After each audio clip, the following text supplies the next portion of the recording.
Meet 4 homeowners who downsized their space and supersized their style. In San Francisco, small taken to an extreme. In DC, a perfect Zen retreat. In Chicago, colonial style meets modern. And in New York, a tiny apartment that fits like a puzzle. That's next.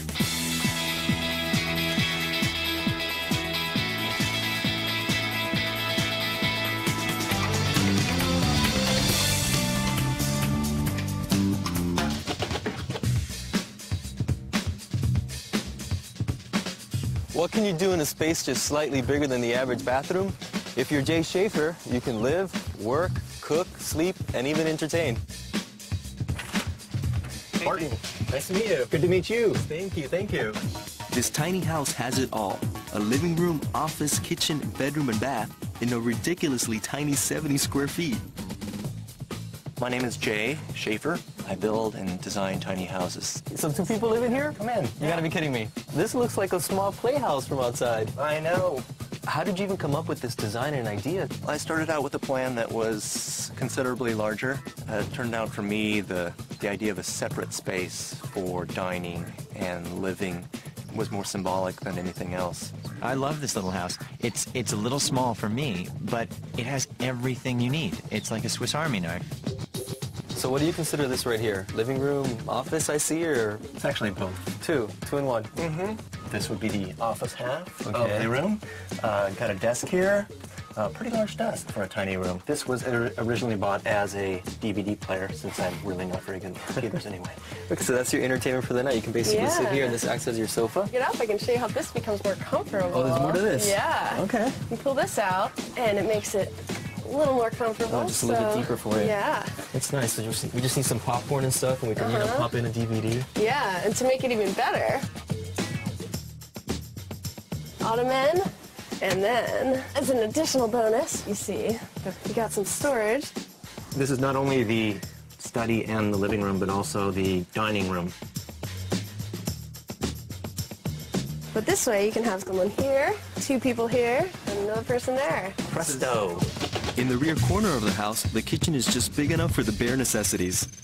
And this is your gourmet kitchen? Yeah, come on over. Top to bottom. There's quite a bit of storage here, glasses. We've also got more storage over here. And here's a sink beneath the cutting board. I like to store a lot of my dishes right over the sink because I figure they can dry that way without having to be put away, because they're always away. Down below the sink, I've got a refrigerator, very small refrigerator. I don't do much with leftovers. Go out to eat a lot. And that's why I only need this tiny hot plate. I don't quite see how he stays alive in the middle of the woods in this place. You can't store food, you can't really cook for yourself. Well, it's really interesting that he does say he eats out a lot. I guess if you are going to be a gourmet chef, this wouldn't be your home. Sort of out of the kitchen category, there's the heat source, the hearth of my home. Across from the kitchen is a closet-sized bathroom that's really a bathroom.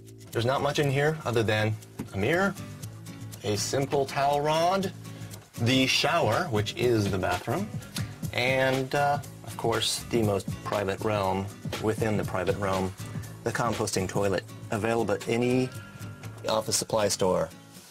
I emptied it, don't worry. I don't know about you, I'm not carting my business outside every time I use the bathroom, but he has saved himself space. Above the living space is a cozy sleeping loft with a view. So Jay, you sleep up here? That is the sleeping loft. I see part of the mattress. But how do you get up here? Well, A lot of, you know, if you're really strong, muscle. you could do that, or Okay. you can take the stairway.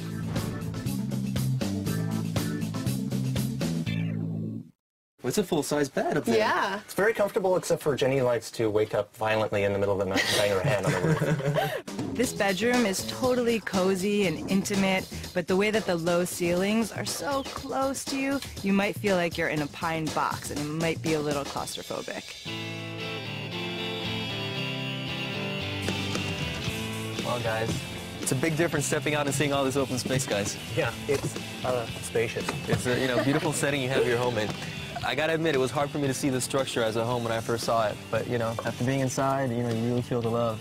With regards to the construction and the materials, talk to me a little bit about that. I went with a metal exterior for a really simple look. It had to be braced for the road.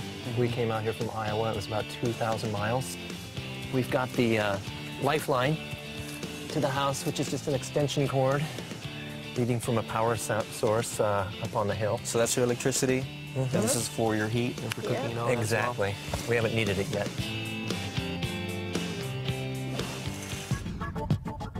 There's a quote, and it goes, "You know you have perfection of design, not when you have nothing more to add, but when you have nothing more to take away."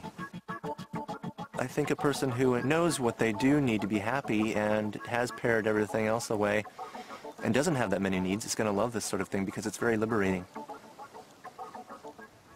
Coming up, a Washington, D.C. condo where less is more, and a small Chicago apartment with colonial style with a sense of humor.